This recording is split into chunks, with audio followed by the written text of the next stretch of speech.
No one plays a big role in the 1500s. That's why they're the 1500s. Did they eat big rolls in the Nope. 1500s? Where did you go? Oh yeah, we didn't shut the door. No, we didn't. Shut the door, keep out the devil. That would be All three of them.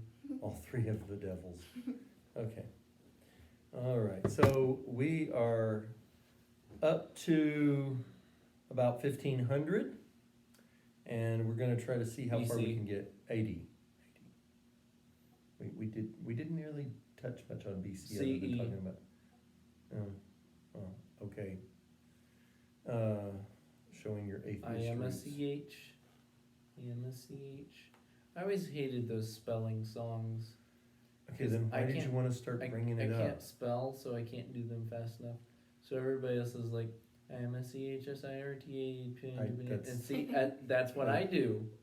Is I'm just like. You said everybody else was like that, so I thought you were saying that's what they did. Well, no, it was like Everybody else does spells it right. like IMSCH, IMSCHRISTAIN.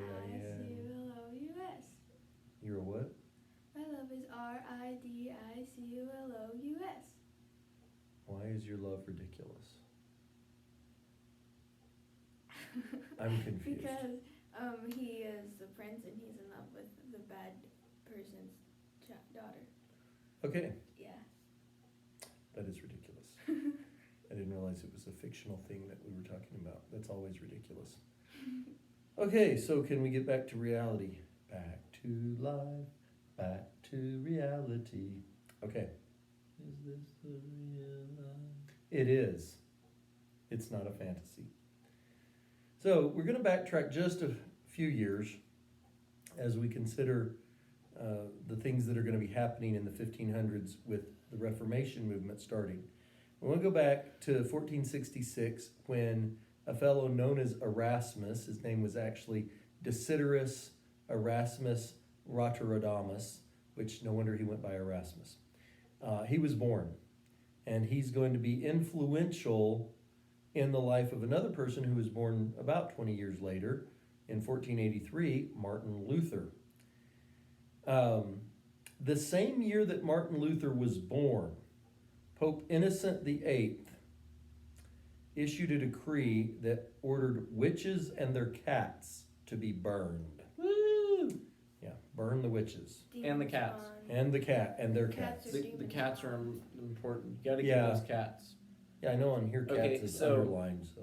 Oddly enough, at this point, England and all of Europe actually started becoming slightly Chinese because they began cooking cats. I don't think they ate them. That's See, the if they second were point. burned, then they wouldn't. I don't know. Anyway, Isn't this how the Black Plague started or whatever? Because all the they cats killed all were the being cats. burned, and then all the rats brought the disease, and then they couldn't get The rid of cats the weren't there to rats. kill the rats. Yeah. I don't know. That's interesting. Quite possible, I suppose. Although I've heard snakes kill rats. If you don't want rats, get a snake, not a cat. But that's what they say. Anyway, a few years later, or well, 1 year later, in 1484, Zwingli, Ulrich Zwingli is born. Zwingli and Luther, Were arch nemesis. well, they had their differences. They were frenemies. I mean, I think Zwingli and Calvin had more fights. Anyway, so again, this is all right around the time, of course, that Columbus is trying to find a way to India and finds the New World. William Tyndale, another big name in the Reformation movement, is born in 1494. And so all these people's births are setting the stage. Of course, Erasmus being the older, these guys are all, young when the turn of the century comes. But they're going to be the influential people in the next century, in religiously at least. That's a name. Savonarola. Savonarola. Yeah. I'm having a Rolo. He was not happy with the Renaissance. The Renaissance, people started to kind of relax some of the austerity that the Catholic Church had imposed during the Dark Ages. So he had some boys working for him that couldn't stand this moral destitution that was being allowed, and so they collected all these horrible things like mirrors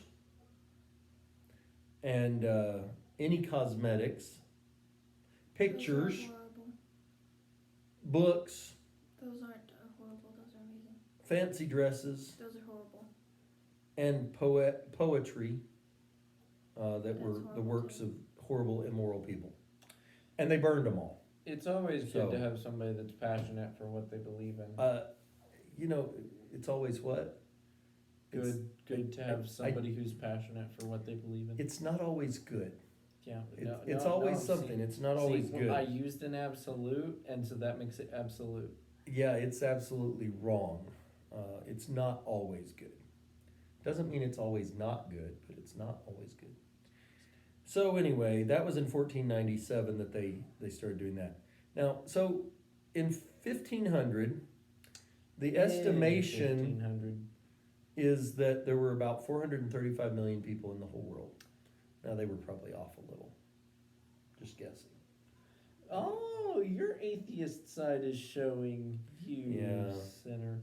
I stole this from Wikipedia. What do you expect? I don't know. Is it stealing it from a publicly free encyclopedia site? No, not really. Wow. It's stealing That's it a when you word. don't say, I got this from Wikipedia. It's stealing it when you say, this is mine, I made it all by myself. So the vast majority of those people lived in the Afro-Eurasia area.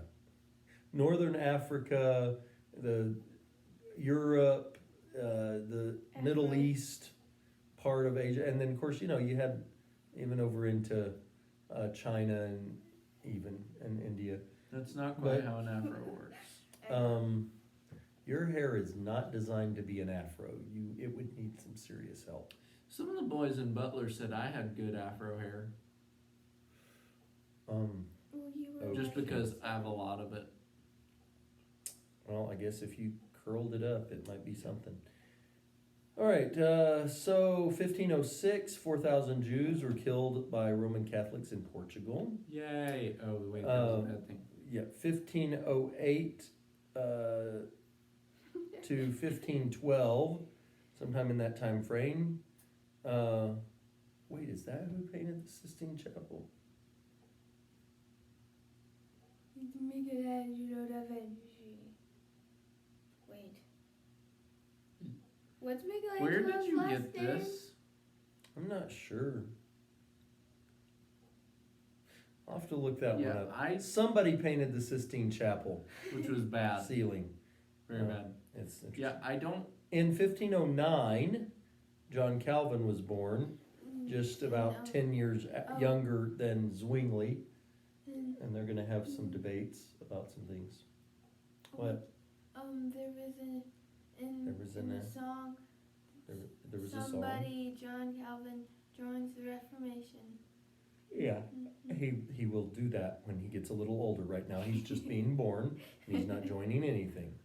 Well, baby. Now, this same year that John Calvin is born, Erasmus, now remember by this time Erasmus is probably about 40, so he's getting to be an older dude. Because, people didn't live to be real old back then, that much. He's so old. So Erasmus writes a book called In Praise of Folly that makes, well, I wouldn't say makes fun of, but it's a sarcastic type, what do we call those? It's a book of sarcasm. Starts with an I. An I. Ironicism. No, it's not that. No, Are you sure it starts with an I? I think so. Jonathan Swift. Yeah, Satire. a Does satire. not start with an I. Yes, it does. Anyway, it's kind of a satirical book because when he says in praise of folly, he's not really praising these things. It does have an I. No, that's satyr. That's Which a is where the total- word comes from. Yeah, but But well, I mean, I guess somebody might spell it with a Y. Anyway, Okay. so he is upset about a lot of the superstitious stuff that people who are supposed to be Christians are believing. Okay. And so he writes a whole book praising their folly. He's kind of Funnily making fun of enough, this week in the church history class, we were looking at the origins of the word superstition. them. Yes. The whole reason that Super. the whole reason that the Romans didn't like the Christians was because they considered them to be superstitious. And so back then, when the Romans were talking about it, the word superstition basically meant to have too much respect and fear for the gods, and to just like be too, which it's similar in that you're Right. too like spiritually concerned. Yeah, in a you're a way. fanatic. Yes. Well, that's interesting because that's exactly what Paul said about the people in Athens when he was at Mars Hill. Yes. I see because- that in all things you are too superstitious. Yes, because they had They just were idols too and gods religious. everywhere. They were too religious. Is it possible to be too religious? Well, see, here's the thing. The Romans believed that if someone had that much fervor and zeal for a god, then they'd just get burnt out, and it would Yeah. lead to them becoming atheistic. Well, they And- believed the Christians were atheists. Yes, because they the believed Christians they didn't were- believe in all their gods. They believed that the Christians were atheistic because they believed they were superstitionistic first. Superstitionistic. Yes. Wow. So like in the Add beginning, some- Add some endings you onto that know it. word. So they were like, hey, these people are superstitious. Okay, so some time's gone on. Oh, they're still superstitious. Well, they must be atheist as well then. Hmm. Because of the way the Romans thought those words connected. Now, one of the things about Erasmus is that he believes in translating the Bible into the common language. And he thinks this will help with the superstition part. He thinks that part of the problem is that the people don't understand the Bible because it's in Latin and a lot of the people don't speak Latin and so they don't understand what's going on. I speak Latin. Not Speak is a fluently. strong word. Yeah, Not yet. I can speak in Latin too. Magna cum laude. All right, so let's see. 1513, Ponce de Leon sights Florida for the first time. That phrase always makes me think of ice cream. Magna Ponce cum de Leon? laude? Oh, magna cum. Oh. What about summa cum laude? No, Reminds me of That's sumo wrestlers All right. eating Now. ice cream. Big things start happening in 1517 when on Halloween we talked about this. In 1517. Martin Luther got the Reese's cups and nailed them on the church door. Waste of some good chocolate peanut butter mixture. I have a picture of that somewhere of like the 95 Reese's cakes nailed I'm sure to the door. you do. Oh, so it's actually Luther's 95 theses, Reese's,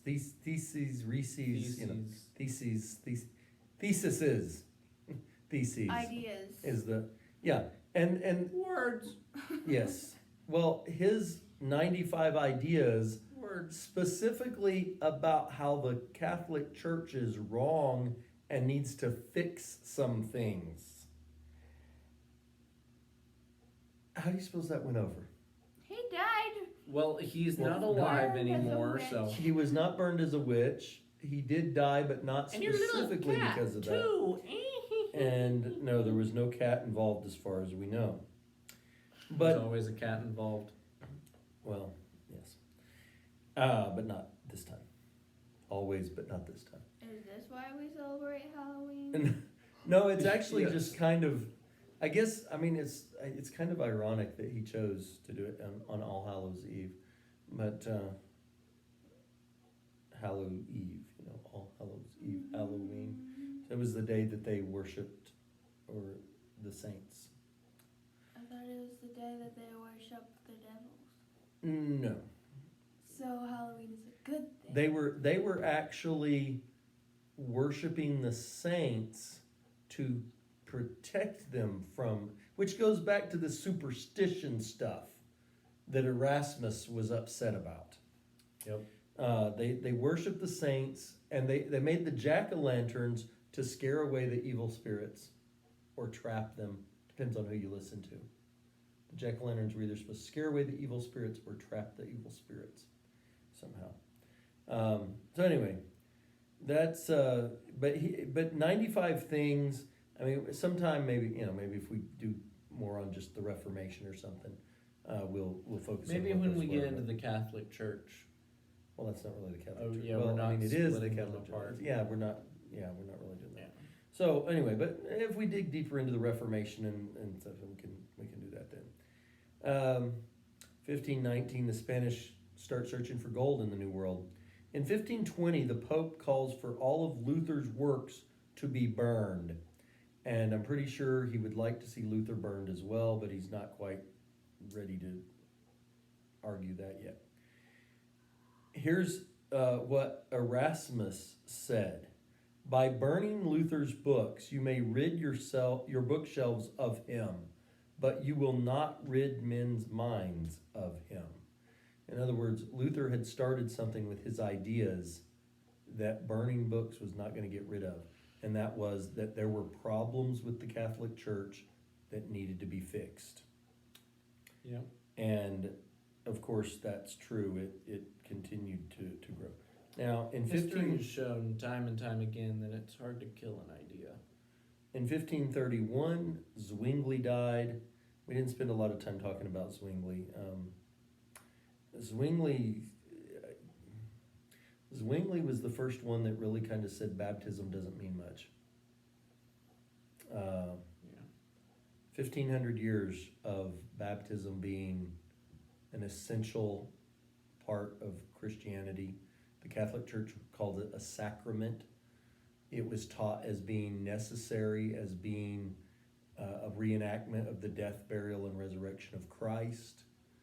And Zwingli says, it's not really that big a deal. You're saved without it. And that has become a very common theme in today's society as well. In 1536, Erasmus died. He was an old dude by this time. He died at the age of 70. In 1536, William Tyndale died. In 1546, Martin Luther died, but not from being burned at the stake. It's a miracle. Why is this so out of order? I had that in there already. You broke it. Remember, John Calvin was born in 1509. He begins to do his teachings as well. So you've got Luther in Germany, and then starts a breakaway from the Catholic Church. Today we know them as Lutheran. Luther did not want people calling themselves after him, but nonetheless, there it is. John Calvin begins to teach some things about salvation as well, that some of which are based on older things that started back in 300, the idea of inherited sin, original sin, babies being born in sin. He takes that to the point of even saying we are that an individual is totally sinful to the point that it is impossible for them to even be interested in seeking God, to put it bluntly. In 1560, Jacob Arminius is born, and Arminius, he's born some 50 years after Calvin, and he pushes back against this idea. He actually does not believe that in the total predestination, the total depravity, that God makes everybody that he wants to be. He believed in free will. And he believed that people did have a choice, that God didn't force them to be Christians, and so forth. And we can get into that whole debate another time as well. John Calvin dies in 1564. So Arminius and Calvin did never really, argue about these things face to face. In 1609, Arminius dies. So that brings us through the 1500s. When we come into the 1600s, we find then in 1611 the King James Bible is translated. And again, there had already... Why boo? It's just You're a chicken, boo. The 1611 was like the unreadable translation. Well, you could have read it if you lived then, and could read then. What makes you think that I could read? I can read it. Have you seen it? Mm-hmm. It is a little weird. It's not completely unreadable, but it is weird. F's instead of S's and V's Yeah. instead of U's and things. Anyway, so the King James Bible is translated. This is not, as we said, the first English translation of the Bible. Certainly not the first translation of the Bible. Luther translated the Bible into German. You had the Vulgate that had translated it into Latin. So you had other translations out there already. But this is the first one that's actually authorized by a government. And so it's a special one in that sense. And of course, it's been around for 400 years, and a lot of people even today still use an updated version of this. Don't let anybody tell you, I say anybody.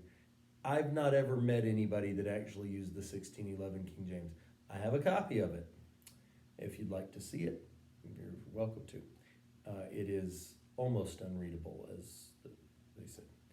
In 1619, slavery gets introduced in Virginia, the colony of Virginia.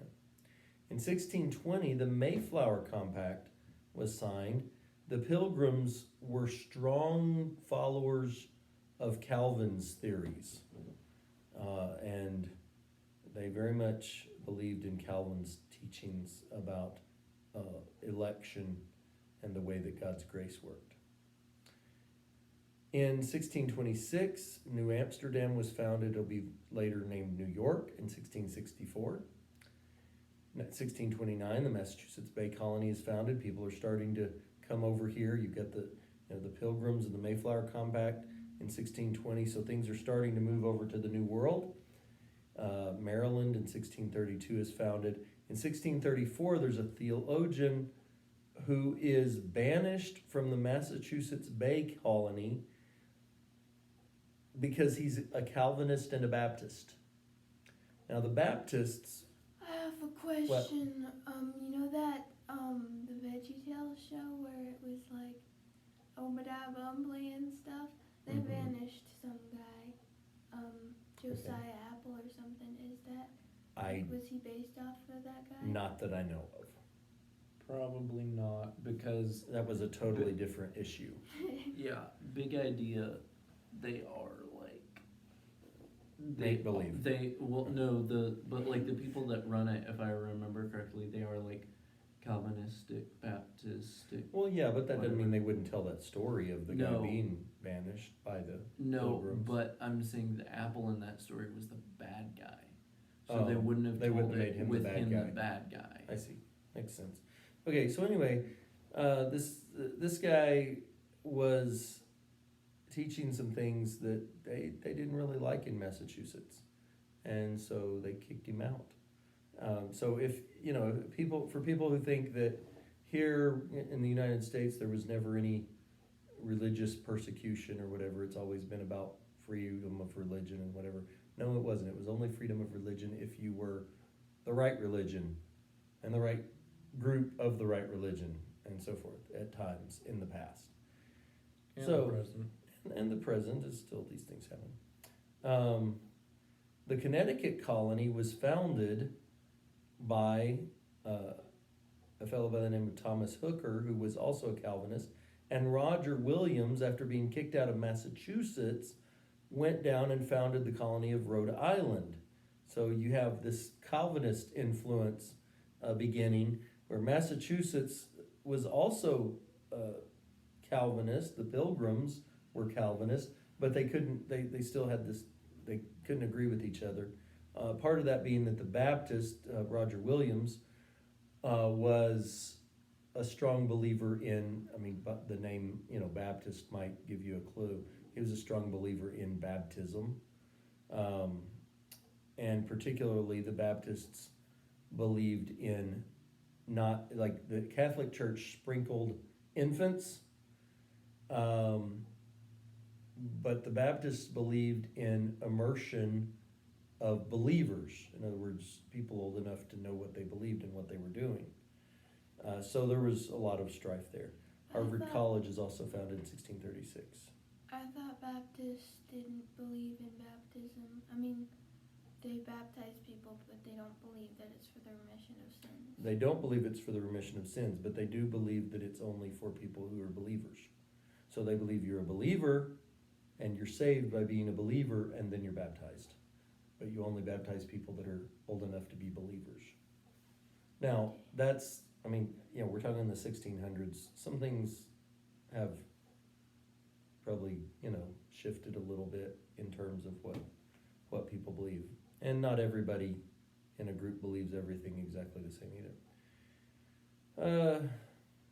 So in 1649, Maryland has the Toleration Act that allows a tolerance for difference of beliefs in the United States. Now, obviously this was focused, as we're going through this is focused on things happening in the United States. Obviously things are happening in other things happening in other places around the world. In 1662, there was something called the Halfway Covenant that allowed partial church membership for the children and grandchildren of church members. What do you think about that? It's like, well, your grandparents were members, so you're a fourth of a member. How does that work out? It's a little odd, isn't it? Of course. Doesn't the Catholic Church, like if your parents were in the Catholic Church and you were born while they're in the Catholic Church, then you're a member? If they baptized you. Okay.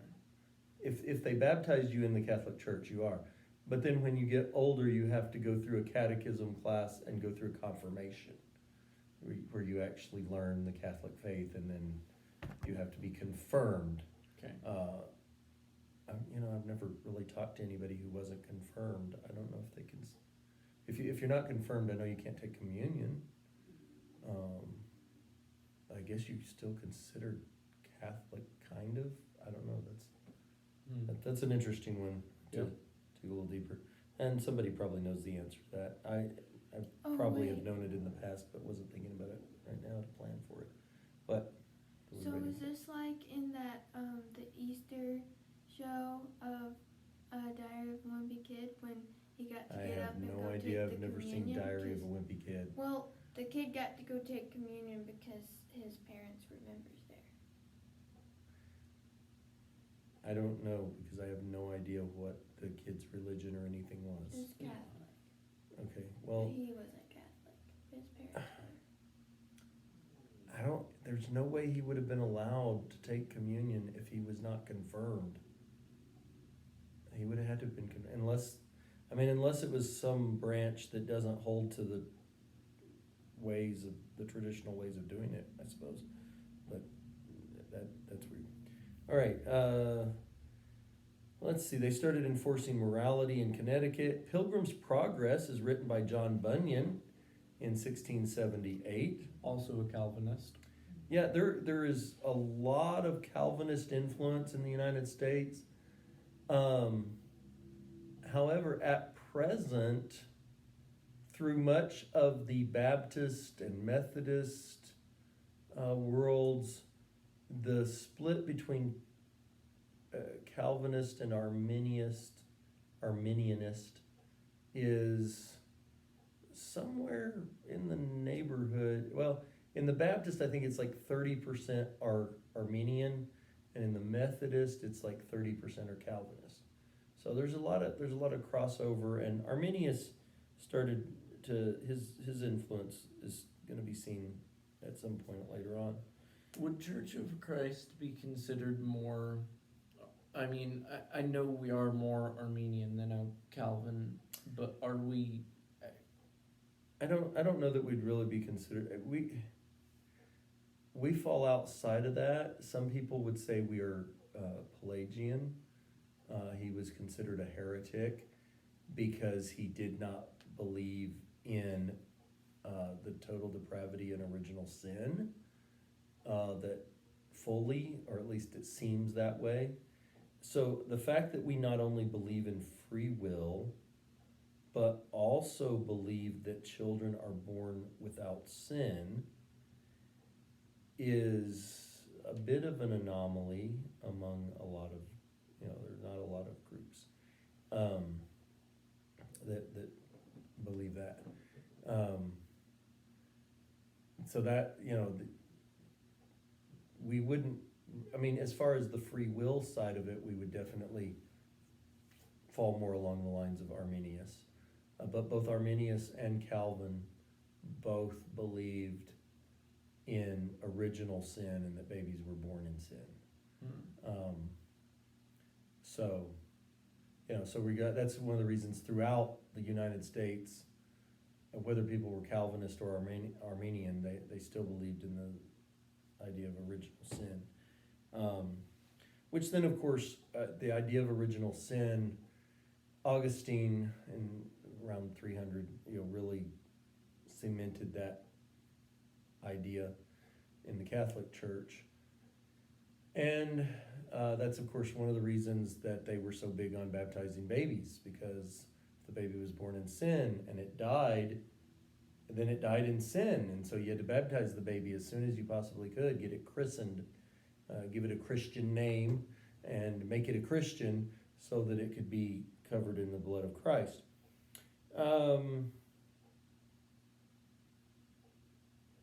So that's all right. 1688, not the same King James that did the Bible, but one of his descendants, also named James, was deposed in favor of William and Mary. Is that Bloody Mary? No, this is a different group. The Bloody Mary was Mary, Queen of Scots, who was mother of James, who is King James, of the King James Bible. She was Catholic. Her cousin Elizabeth reigned on the throne in England, was Protestant, and eventually had her executed. But Elizabeth had no offspring, and so James he was next in line. He became king. So in a way, Mary wins because her son gets to be king. But her son was raised by Protestants, so instead of being a Catholic, her son is Protestant. Wait, so Mary had a cousin named Elizabeth? Yeah, just like in the Bible, except not anything like the Bible.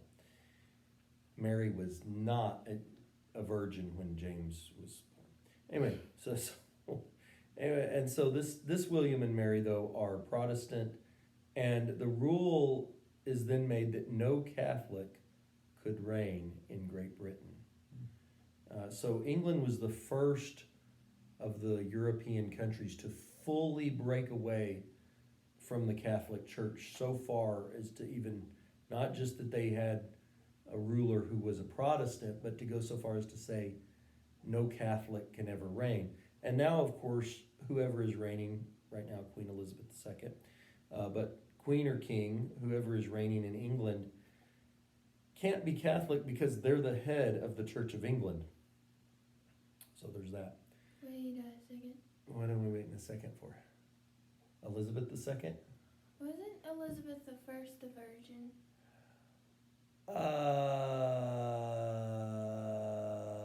No. She never married. She never married. No. She might have, portrayed that reputation, but then she had kids. Oh no, she didn't have kids. No, she did not have any kids. Elizabeth II. Oh, Elizabeth II. No, Elizabeth II has to be Elizabeth I child. No, she doesn't. Yes, she does. No, they're not related at all. The number is just... She's just the because they had the same second name. queen of England that's named Elizabeth. It's not like Junior. She's not Elizabeth Junior. She's, because Junior and then the third, But it doesn't work that way with popes or kings or queens. They just name it whatever. So, like, King James the seventh of Scotland, sixth of Scotland, was King James the first of England. Same King James, but he's the sixth and the first at the same time. So, because in Scotland they had 5 other kings named James, but England had never had a king anyway. So that's the way that works. And We are really getting into church history with this, some of these things. And Elizabeth the First. What about that was Elizabeth her I? name, right? Yeah, what about her? She wasn't a virgin because she married the doctor. Let's not mix science fiction shows with reality, please. Okay, so 1692, we've got Salem witch trials in the Massachusetts Bay Colony. So getting rid of the Baptists wasn't good enough. They got to get rid of all the witches too. Yeah, And the Yeah. cats. and their cats. Well, I don't know. The cats thing was in England, or the Pope said, so that was a Catholic thing. So not so much necessarily here. Wouldn't know. Although there is now a pretty strong Catholic influence in Massachusetts, especially around Boston. Then 1598 and 99, the Spanish start to 16. colonize. I'm sorry, 1698 and 99. They start to colonize the southern coast of the Gulf of Mexico on the United States.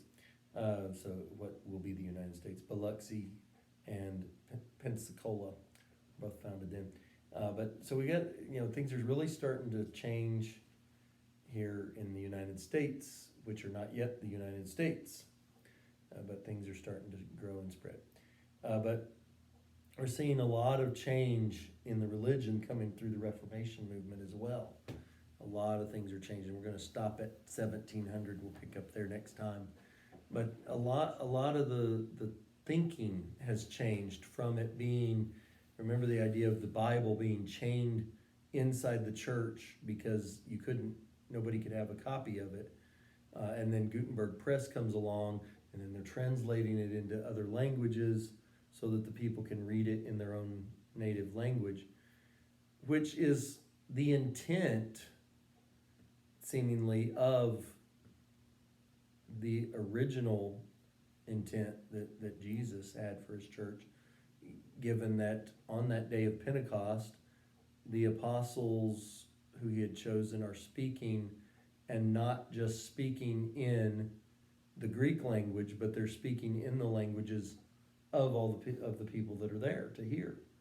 And so the idea of people hearing God's word in their own language started really all the way back then. Mm-hmm. And so these people who are translating the Bible are just trying to carry out and make it available for everybody in their own language. All right, any other questions, comments before we wrap this one up? As the old Hollywood saying is, we'll put this one in the can, which is an odd thing to say if you don't understand the film and the canisters that they put the film in. I get it.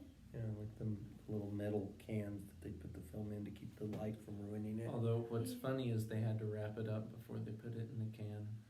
Yeah, well, why not? So let's wrap it up. Let's wrap it up. Okay. And that's a wrap. So we'll see you next time. We'll start in 1700 and head on toward the 21st century. We'll get here eventually. We're time traveling. Yep. We'll make it. Taking Woohoo. things the long way round. Right. See you next time. Okay, bye. Bye.